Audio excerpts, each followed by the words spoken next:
Muka surat 403, memelihara tangan dan kaki. Berkata Imam Abdullah bin Ali al-Haddad, nafa'an Allahu bihi wa bi'ulumi fid darain amin.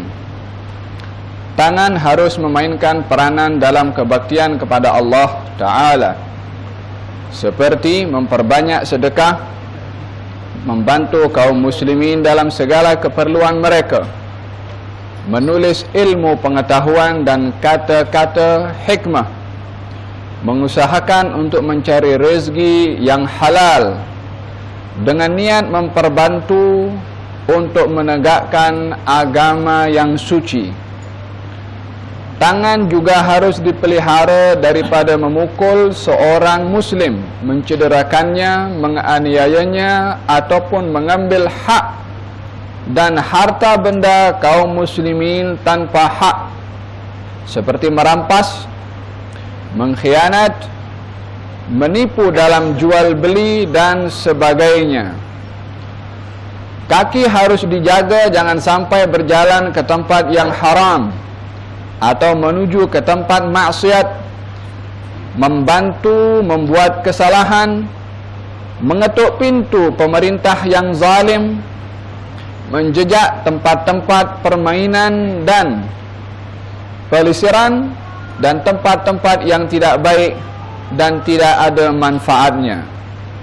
Jangan anda menggunakan kaki melainkan ke tempat-tempat kebajikan, ke tempat-tempat orang mengerjakan amalan saleh, seperti tempat menuntut ilmu pengetahuan yang berguna, mengunjungi masjid untuk mendirikan sembahyang jamaah, menunaikan tugas-tugas ibadah, juga seperti menziarahi sahabat handai semata-mata kerana Allah, memenuhi hajat dan keperluan kaum muslimin, menunaikan hak-hak mereka seperti melawat orang-orang sakit, mengantar jenazah ke kubur dan lain-lain kerja bakti dan pekerjaan yang baik. Kaki dan tangan adalah bahagian daripada tentera di bawah kawalan manusia. Setiap seseorang mempunyai tentera. Yang tentera itu mempunyai ketua. Tentera ikut apa cakap ketua. Tentera yang ada pada manusia adalah matanya, telinganya, tangannya, kakinya, kemaluannya, mulutnya, hidungnya. Ini semua adalah tentera rakyat yang dipimpin oleh satu pemimpin sahaja. Pemimpin yang ada dalam tubuh badan kita, kata Imam Al-Ghazali, adalah kita punya hati. Ini semua rakyat ataupun tentera yang ikut apa info yang datang daripada hati. Akan tetapi di sini Al-Imam Al-Haddad terlebih dahulu menyebutkan tentang tugasan-tugasan tentera itu. Yang pertama disebutkan tangan. Yang kedua adalah kaki. Kita karena mesti memahami ini tangan dan juga kaki adalah tentera yang ikut apa kita cakap untuk di dunia saja. Dia ada masa expired ini tangan dan kaki ikut kita punya cakap. Ada satu masa nanti tangan tak nak dengar cakap kita, kaki pula tak nak dengar kita punya cakap. Yaitu bila mana tangan ini akan bercakap dan kaki ini akan bercakap, sementara mulut kita tak bercakap. Al-yawma nakhtimu ala afwahihim wa tukallimuna aydihim wa tashhadu arjuluhum bima kanu yaksibun. Hari ini aku tutup mulut-mulut mereka, kata Allah, dan akan bercakap kepada kami tangan-tangan mereka, dan akan menjadi saksi akan apa yang dicakapkan oleh tangan adalah kaki mereka. Bercakap apa? Bima kanu yaksibun, atas apa yang mereka buat ketika di dunia. Lepas tangan bercakap, lepas kaki bercakap, apa saja yang dilakukan oleh tangan ini ketika di dunia dan apa yang dilakukan oleh kaki ketika di dunia, lepas tu mulut baru dibuka untuk bercakap. Lima syahidtum alaina. Mulut cakap. Kepada siapa? Kepada tangan. Bercakap kepada siapa? Kepada kaki. Bercakap kepada tentera. Kenapa kamu menjadi saksi tak baik kepada aku? Lima syahidtum alaina. Kenapa kamu cerita benda-benda yang tak baik? Kenapa kamu cerita kepada Allah Subhanahu wa ta'ala? Apa kata tangan? Tangan pun akan balas balik kepada mulut. Antaqana alladhi antaqa kulla syai'. Yang menjadikan saya bercakap ini adalah zat yang menjadikan segala sesuatu untuk boleh bercakap. Jangan tengok ini tangan sekarang kita boleh gunakan untuk apa saja. Terpulang kepada kita, ini tangan musakhar, yakni tak ada pilihan. Apa kita nak guna dengan tangan ini, dia akan ikut apa kita cakap. Demikian kaki, demikian anggota tubuh badan yang lain rakyat ini. Tapi nanti dia ada pilihan sendiri. Dia akan bercakap apa saja yang dilakukan oleh seseorang ketika di dunia. Oleh kerana apa yang dilakukan oleh tangan di dunia ini adalah taskhir, dipatuhkan oleh Allah kepada Tuhan empunya tangan sebagai amanah untuk buat apa saja, maka jagalah sebelum tangan ini mempunyai pilihan sendiri untuk bercakap nanti di akhirat. Yang kita tak boleh nak tutup mulut tangan, tapi mulut kita yang ditutup oleh Allah Subhanahu wa ta'ala. Alihada kata Imam Al-Haddad mengatakan dalam beberapa fakrah yang dijelaskan di sini, agar supaya kita adalah mempergunakan tangan ini adalah untuk perkara-perkara yang baik. Di antara di zaman kita yang amat penting untuk kita menjaga kehormatan tangan ini sebelum bercakap nanti, yang banyak orang tidak mengambil peduli tentang apa yang digunakan oleh tangan, dan bahayanya pun adalah lebih berbahaya juga daripada percakapan mulut. SMS, WhatsApp, Facebook. Bukankah sekarang tangan boleh bercakap juga, komen tentang perkara tertentu, post sekian ribu, ratus ribu orang boleh baca. Kita sebarkan fitnah, sekian ratus ribu orang terkena fitnah. Dengan apa? Tangan. Bukankah ini kena didahulukan oleh dalam fakrah Imam Al-Haddad, tangan.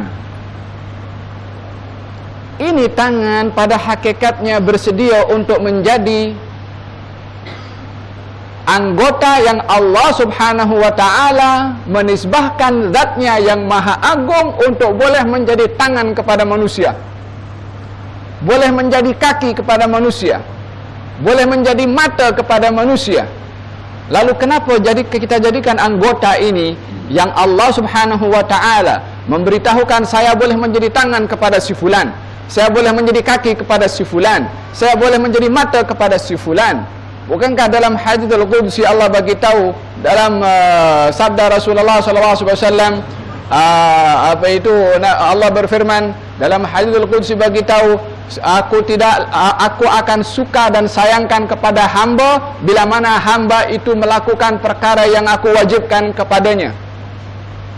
Wala yazalu abdi yatagarrabu ilayya bin nawafil hatta uhibbah.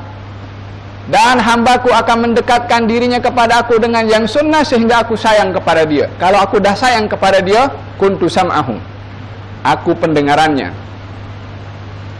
yang dia mendengarkan. Wa basaruhu, aku matanya yang dia tengok. Wa yaduhu, aku adalah tangannya yang dia menggunakan tangan ini. Wa rijluhu, dan aku adalah kakinya yang dia telah langkahkan kakinya. Kalau dia minta kepada aku bagi. Kalau dia berlindung kepada aku lindungi. Oleh karena demikian Allah berfirman, wa ma ramaita idh ramaita walakinnallaha rama. Kamu tidak melempar wahai Muhammad, wahai Rasulullah, ketika kamu melempar, kecuali Allah yang melempar. Yang melemparkan itu debu, Rasulullah SAW kepada wajah orang-orang kafir, sekian ribu orang kafir, satu genggam debu saja, macam mana boleh debu masuk ke mata semua orang? Sejauh mana kekuatan debu melempar ini? Di sekian ribu tentera musyrikin dalam peperangan melawan kepada Rasulullah. Kalau ikut kekuatan seseorang melempar, yang depan saja kena. Walakinnallaha rama, tapi Allah yang melempar, Allah yang melontar, Allah yang menyampaikan setiap debu yang ada dalam genggaman Rasulullah untuk masuk ke mata kaum musyrikin, sehingga mereka tak boleh nampak tangannya, tapi tangan bersama dengan Allah Subhanahu wa ta'ala. Walihada, tangan kena mesti dijaga, kaki pun kena mesti dijaga. Satu keluarga daripada Banu Salamah yang hidup agak jauh daripada kota Madinah, bukan pun di jauh sangat, tapi masih daripada masjid Nabi dia agak jauh. Maka ketika nampak Masjid Nabawi ini sudah mulai ramai rumah-rumah kaum muslimin dibina, maka Banu Salamah ingin menjual rumahnya. Untuk apa? Nak beli rumah dekat masjid, supaya senang pergi ke masjid. Tanya kepada Rasulullah, kata Rasulullah, Banu Salamah diarukum tuktabu atharukum. Banu Salamah, jangan kamu jual kau punya rumah itu, tak apa, biarkan jauh. Langkah kaki kamu menuju ke masjid itu dikira oleh Allah Subhanahu wa ta'ala. Tak jadi dijual oleh Banu Salamah. Kenapa? Nak dapat ganjaran dari Allah menggunakan kakinya melangkah menuju ke masjid. Kaki dijaga, ditawarkan, rumah kamu jauh, belilah keledai, transport untuk pergi ke masjid. Kata mereka, Banu Salamah mengatakan, keledai pun saya tak nak beli. Saya nak pergi ke masjid dikira oleh Allah ganjaran setiap langkah, masa balik pun juga dikira oleh Allah dengan menggunakan langkah kaki saya. Nak beribadah kepada Allah dengan langkah kaki.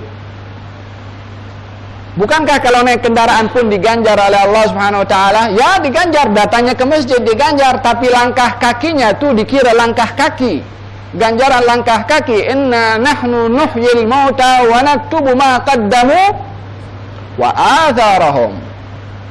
Kami Allah Subhanahu wa ta'ala yang menghidupkan orang-orang yang mati. Wa naktubu ma qaddamu, dan kami catat apa saja perbuatan mereka.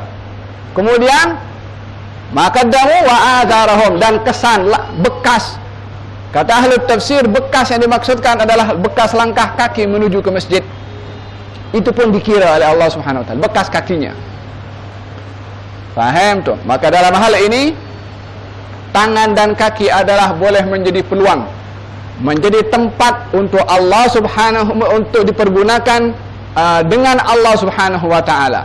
Matanya, tangannya, kakinya, dan semua anggota tubuh badannya, maka ini adalah bahagian daripada tentera yang ada dalam tubuh badan yang wajib untuk dijaga.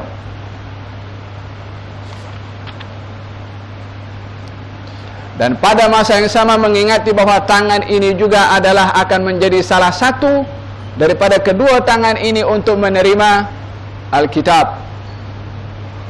Siapa orang yang menjaga tangannya di dunia, tangannya akan dijaga oleh Allah di akhirat.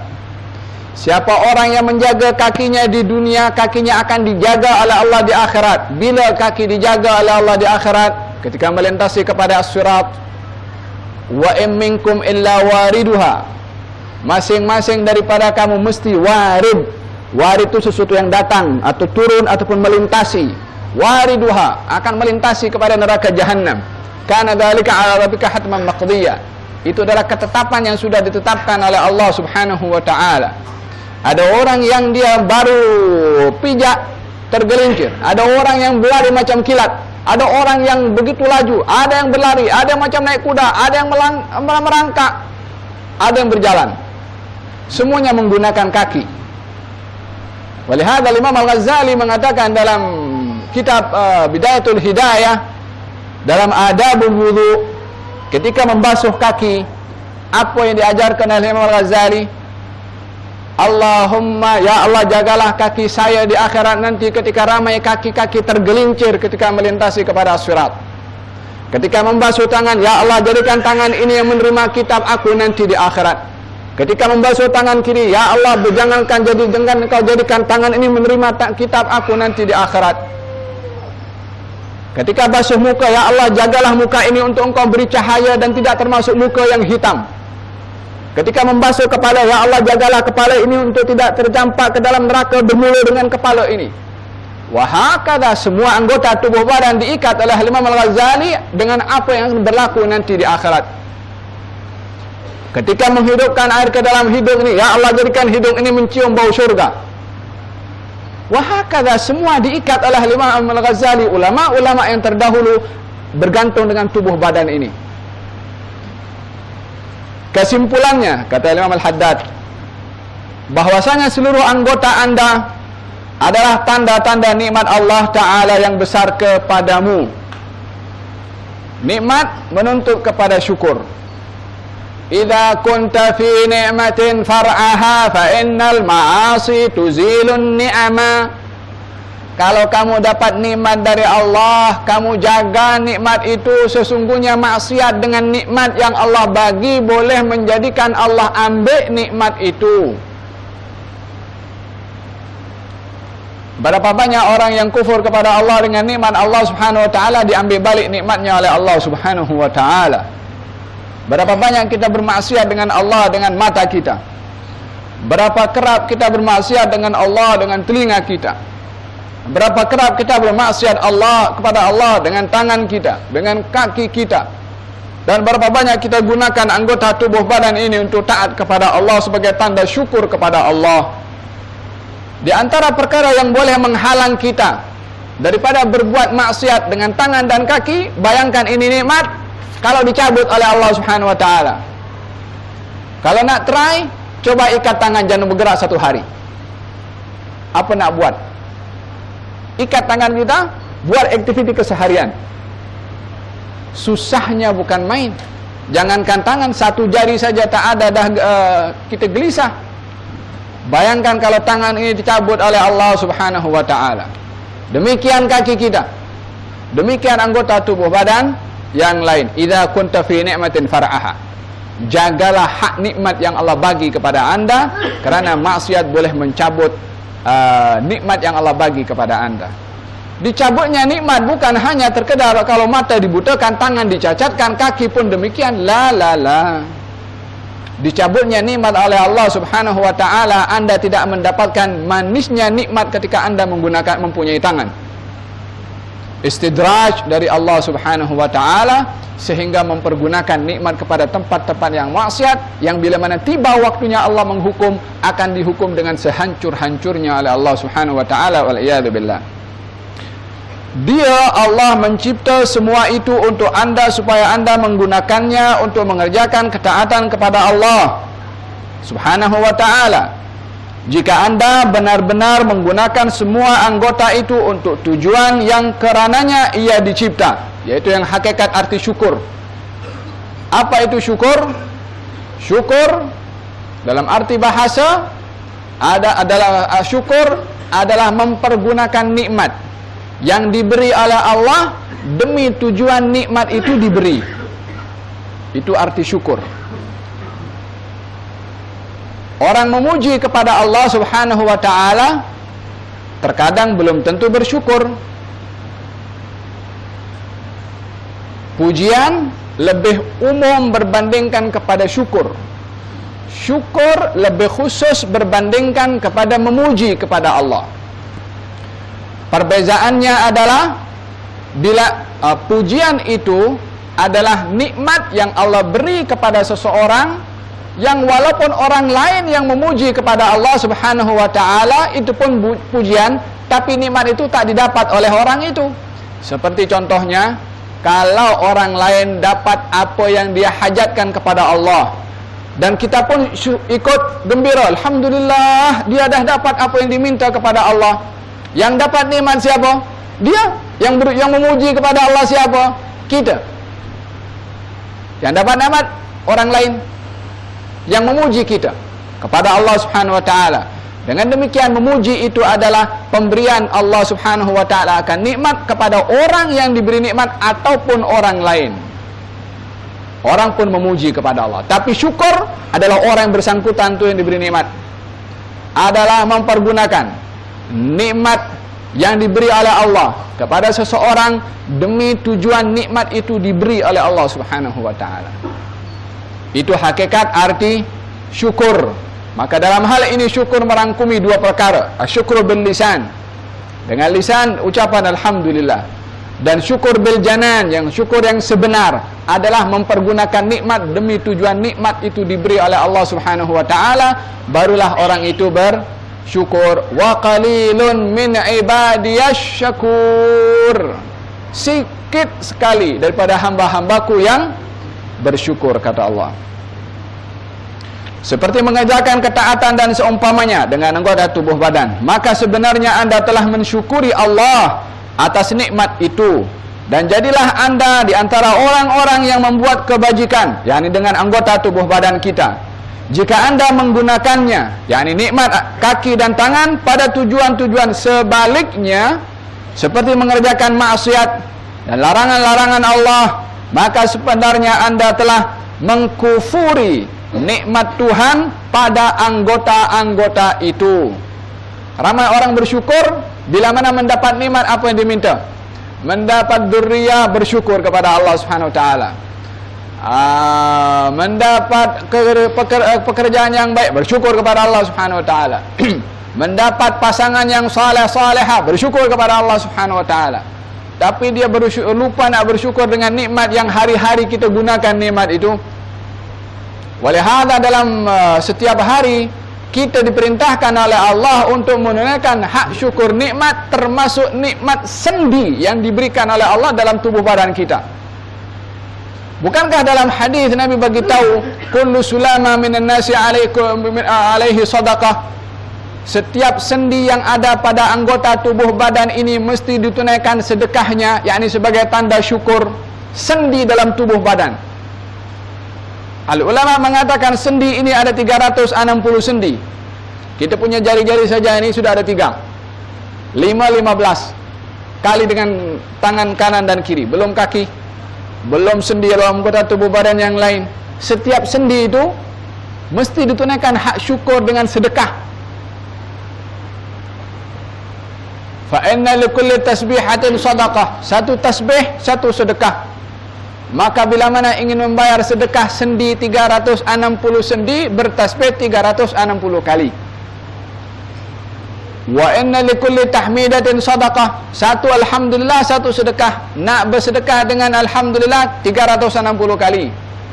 Wa kulli tahlilatin sadaqah. Satu tahlil la ilaha illallah sedekah 360 kali. Wa kullu takbiratin takbir Allah akbar 360 kali. Dan cukup untuk membayar zakat sendi itu atau sedekah sendi sebagai tanda syukur sendi adalah 2 rakaat pada waktu duha. Ini nikmat sendi. Belum lagi nikmat pernafasan, belum lagi nikmat dalam mata sahaja sudah berapa nikmat yang ada. Dalam telinga saja berapa nikmat yang ada. Ada orang punya mata tapi tak boleh tengok. Ada orang ada telinga tapi tak boleh mendengar. Ada orang ada mulut tapi tak boleh bercakap. Walihada dalam mata sahaja ada lebih daripada satu nikmat. Nikmat mata itu ada dan nikmat penglihatan. Nikmat telinga itu ada dan nikmat pendengaran. Nikmat mulut itu ada dan nikmat percakapan. Maka setiap nikmat itu menuntut kepada kita syukurnya. Maka sebenarnya anda telah mengkufuri nikmat-nikmat Tuhan pada anggota-anggota itu, dan anda dikira telah mengkhianati amanatnya, yakni amanah Allah yang telah diserahkan kepada kamu. Sebab semua anggota itu adalah amanah Allah yang diserahkan kepada kamu. Dengan ini selesailah pembicaraan mengenai anggota-anggota yang 7 secara ringkas tetapi menyeluruh: mata, telinga, mulut, perut, kemaluan, tangan, dan juga kaki. Ini 7 anggota yang wajib untuk dijaga. Kita punya tentera, kita punya rakyat ini. Tapi ada satu panglima, satu ketua, satu perdana menteri dan satu presiden, satu raja, Al-Malik. Siapa Al-Malik? Ini Imam Al-Haddad menyentuh, diletakkan yang terakhir. Bukan kerana tak penting, tapi kerana terlalu penting. Yang mengkontrol 7 itu, ini satu saja. Kita punya hati. Ala inna fil jasadi mudghah idza saluhat saluha sa'irul jasad wa idza fasada sa'irul jasad. Dalam anggota tubuh badan ini ada seketul daging yang kalau baik, baik semua anggota tubuh badan kita, dan kalau tak baik semua anggota tubuh badan kita. Yani anggota tubuh badan baik dan tak baik bukan artinya penyakit kepada tubuh badan, tapi penggunaan anggota itu kepada apa? Kebaikan atau sebaliknya? Bergantung kepada hati yang ada dalam tubuh badan. Memelihara hati. Kini sampailah masanya, kata Imam Al-Haddad, untuk saya membicarakan tentang hati secara ringkas saja. Hati itu ialah penghulu segala anggota dan ketuanya. Dikatakan penghulu dan ketua, yakni yang paling penting untuk dijaga. Kalau dalam bab-bab sebelumnya dibagi tahu bahaya mata, bahaya telinga, bahaya mulut, bahaya tangan, bahaya kaki, bahaya perut, bahaya kemaluan. Setelah kita tahu macam mana nak menggunakan 7 anggota itu dan bahayanya kalau tak digunakan untuk hal-hal yang baik, maka yang paling penting daripada semua itu adalah kita punya hati. Yang kedua dikatakan ketua, karena 7 itu adalah merupakan rakyat, bawahan, pekerja, kaki tangan kepada hati. Padanya tersimpan semua asas akidah, keimanan, akhlak dan budi pekerti, niat yang baik dan niat yang tidak baik. Bukankah tadi kita punya Tuan Imam membacakan ayat dalam Al-Quranul Karim tentang sifat munafiqin yang membangun masjid, namanya Masjid Dirar. Itu kaum munafiqin dengan tangannya dia bekerja, kakinya dia bekerja, dia dengan duitnya dia beli tanah, kayu, potong pokok korma untuk nak membina masjid. Semua anggota, matanya digunakan, telinganya pun digunakan, anggota tubuh badannya bekerja. Untuk apa? Membangun tempat yang paling baik, rumah yang maha kuasa, bangun masjid. Tapi ketuanya tak baik, penghulu yang mesti dijaga tak dijaga. Apa kata Allah Subhanahu wa taala? La taqum fihi abada. Jangan kamu masuk sana dalam. Jangan kamu salat sekali-kali di dalam situ. Tahukah apa yang dilakukan oleh Rasulullah kepada masjid itu? Nabi keluar daripada Madinah ingin menunaikan peperangan Tabuk, peperangan yang terakhir. Kaum munafikin datang, ya Rasulullah, kami membina masjid dekat Masjid Quba situ. Gal mohon Tuan datang untuk meresmikan peresmian masjid. Kata baginda Rasulullah, kami dalam perjalanan menuju peperangan. Balik daripada peperangan, bila mana sempat kami datang nak meresmikan. Sebab bangun rumah Allah Subhanahu wa taala.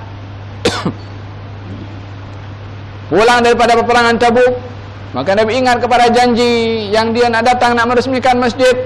Turun firman Allah Subhanahu wa taala, la taqum fihi abada. Jangan kamu salat sekali-kali di dalamnya. Masjidnya bagus. Mereka bekerja gotong royong. Tapi tujuannya untuk menjadi tempat mengintai, spy. Masjid menjadi sumber pengumpulan informasi untuk disampaikan kepada kaum musyrikin. Masjid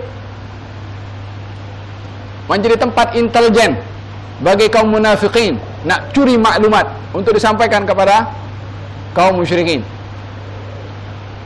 Memecah belah hubungan antara kaum mukminin dengan fitnah. Di mana? Di masjid. Wa irsadan liman haraba Allah wa rasulah, dan juga untuk kufran. Pertamanya tujuan pembangunnya membangun orang-orang kafir. Wa tafriqan, memecah belah hubungan kaum muslimin. Wa irsadan liman haraba Allah wa rasulah, dan juga untuk menjadi spy untuk orang-orang yang memerangi Allah dan Rasulnya. Apa yang dipergunakan? Masjid. Bila ini ada di zaman Rasulullah, maka baginda Rasulullah kumpulkan para sahabat yang tengah balik daripada peperangan Tabuk, hancurkan masjid. Hancurkan masjid, dihancurkan. Bukan simbol nak menghancurkan masjid. Siapa yang membina masjid? Apa tujuannya membangun masjid? Masjid Baitullah yang dikatakan ahabbul bilad ilallahi masajiduha, tempat yang paling disukai oleh Allah adalah masjid.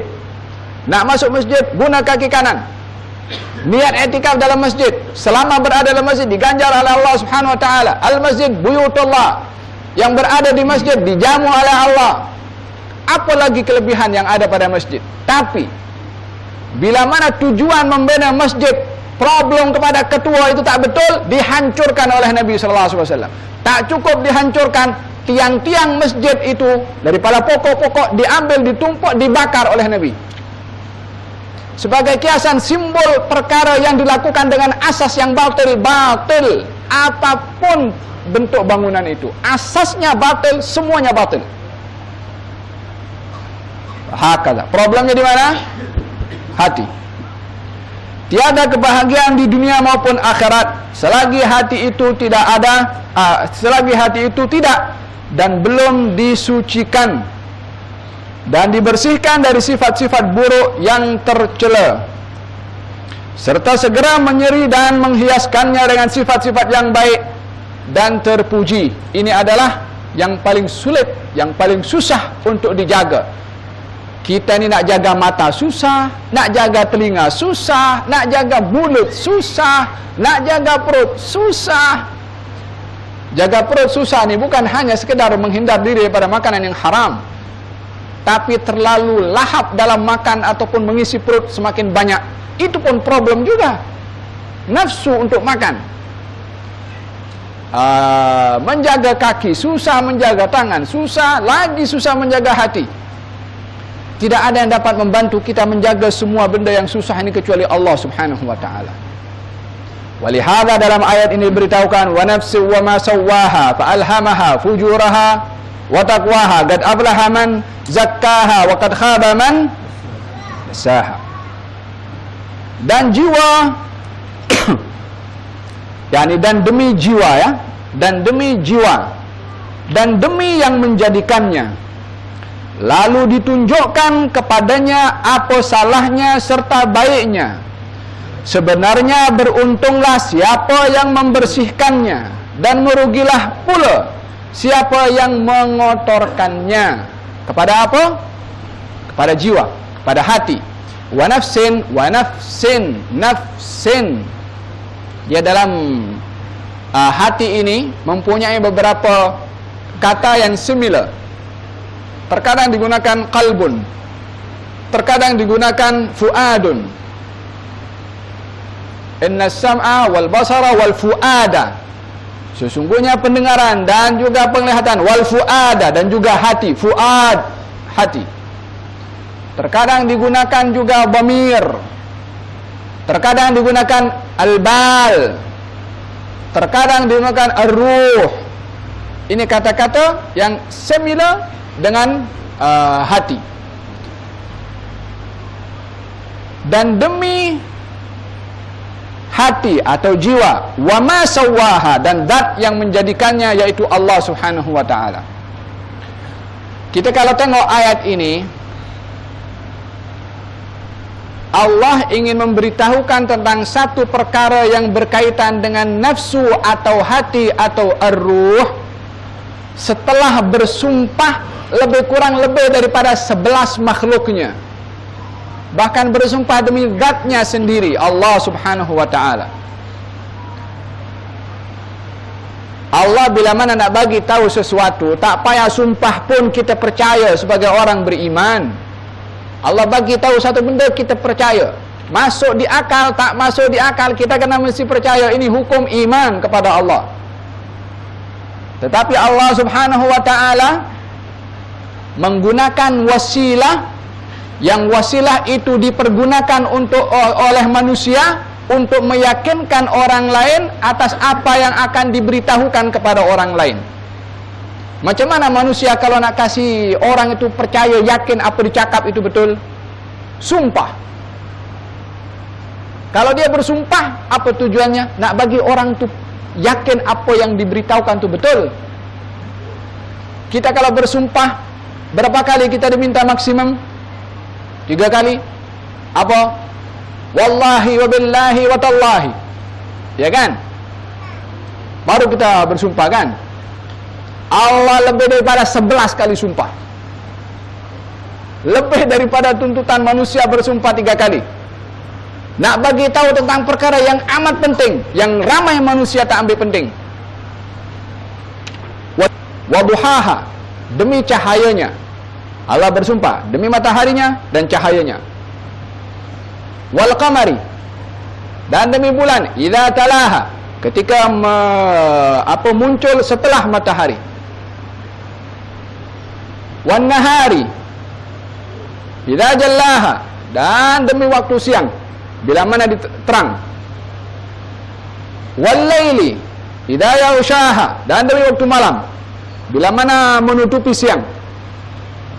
Kemudian wasyamsi duhaha, wal qamari idza talaha, nahari idza jallaha, wal laili idza yaghshaha, was samai, demi langit, wa ma banaha, dan demi zat yang membangunkan, yang mengangkat langit itu, wal ardi, demi bumi, wa ma tahaha, dan yang menjadikan bumi itu datar. Kemudian apa lagi? Hah? Bukan. Was-samai wa banaha wal ardi ma tahaha, wa nafsin, demi jiwa, hati, ar-ruh, wa ma sawaha, dan demi zat yang menciptakannya. Siapa? Allah subhanahu wa ta'ala. Baru bagi tahu, fa'alhamaha fujuraha wa taqwaha, qad aflaha man zakkaha wa qad khaba man. Nak bagi tahu tentang nafsu itu sendiri, hati, ar-ruh, yang Allah bersumpah dengan 11 makhluknya. Bagi tahu qad aflaha man zakkaha, berjaya orang yang jaga dia punya hati itu, dia punya ruh, dia punya dhamir. Wa qad khaba man dassaha, dan sungguh rugi orang yang tak menjaga kepada hati dan jiwanya, yakni mengotorinya. Mengotori dengan apa? Dengan kotoran-kotoran hati yang bersifat-sifat mazmumah. Riya, ujub, kibir, sombong, buruk sangka kepada orang lain. Selanjutnya, bahwa akhlak yang tercela dan sifat-sifat yang terkeji di hati ada berbagai-bagai, kata Imam Al-Haddad. Demikian pula dengan akhlak yang terpuji dan sifat-sifat yang tercinta juga berbagai-bagai, yang seharusnya setiap mukmin menghiaskannya di hati ada berbagai-bagai juga. Pembicaraan yang lanjut mengenai sifat-sifat ini telah dihuraikan oleh Hujjatul Islam Imam Al-Ghazali di dalam bahagian kedua, yakni daripada kitab Ihya Ulumuddin, yang membicarakan tentang perkara-perkara yang menyelamatkan, Al-Munjiat. Dalam kitab Ihya Ulumuddin ada bab namanya Al-Munjiat, bab yang menyelamatkan. Yang menceritakan di situ adalah penawar kepada penyakit hati, ubat kepada penyakit hati, yang wajib kita baca. Kata Hayy Abdurrahman Segaf mengatakan, barang siapa yang tidak baca kitab Ihya, maka dia tak punya haya, tak ada malu. Di antara kitab yang mengupas dan merengkaskan kitab Ihya adalah kitab Imam Al-Haddad. Khususnya kitab yang kita baca ini, yaitu An-Nasaih Ad-Diniyah. Pembicaraan Imam Al-Ghazali dalam hal ini amat padat dan harus dipegang dan dirujuk kerana ia lengkap dalam semua segi.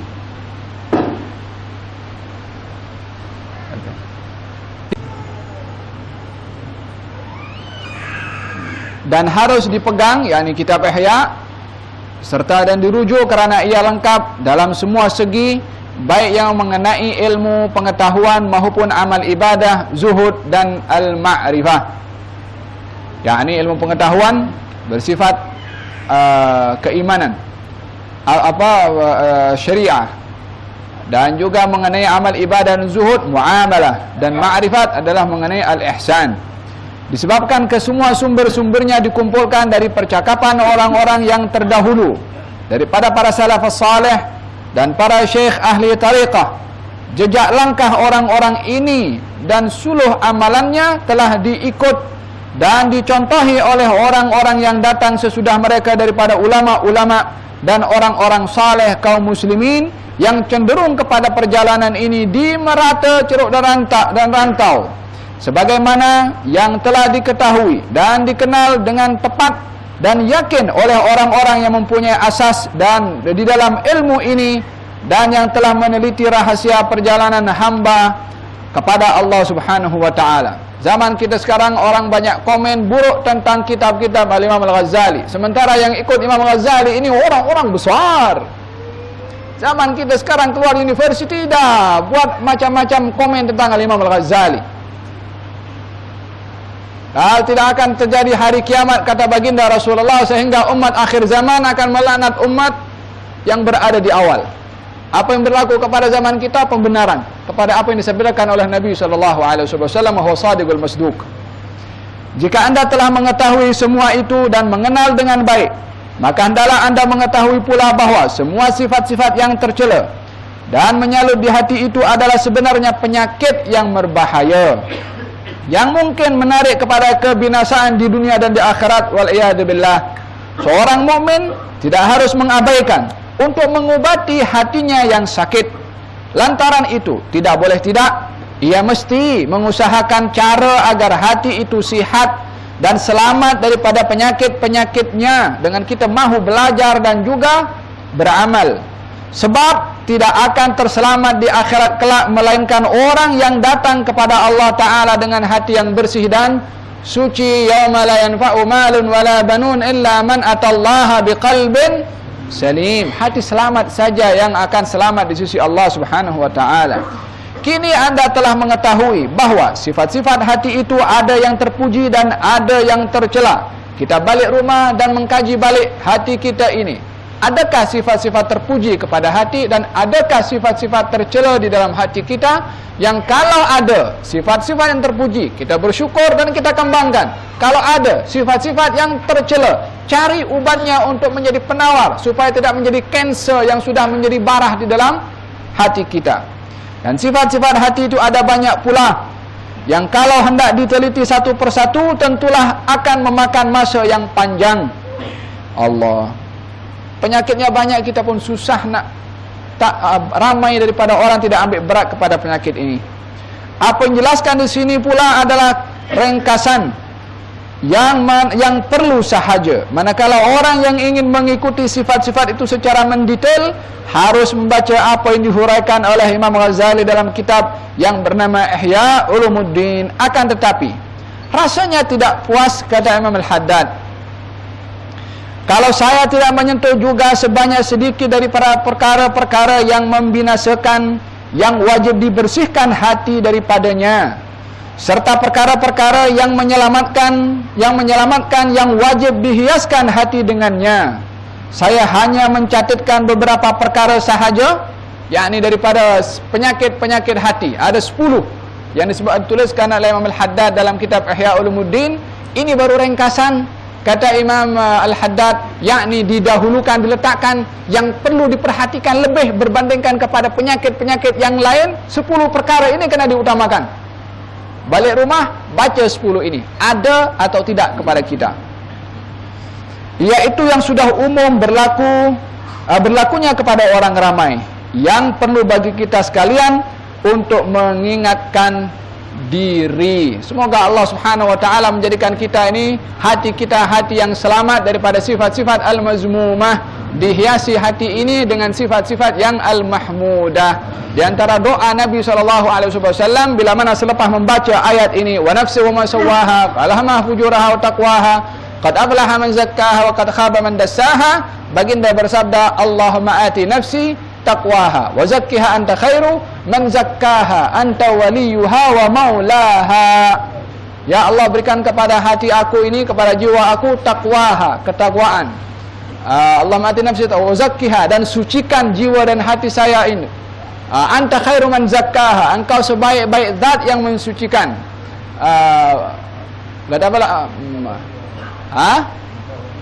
Anta waliyuha wa maulaha, engkaulah yang mencipta, yang menjaga, yang menolong kepada nafsu aku ini, wa maulaha, dan engkau adalah Tuhan kepada nafsu aku ini. Baca itu untuk kita mendapatkan rahasia daripada doa Nabi Muhammad SAW. Allahumma ati nufusana taqwaha wa zakkiha anta khairu man zakkaha anta waliyuha wa maulaha, wallahu alam.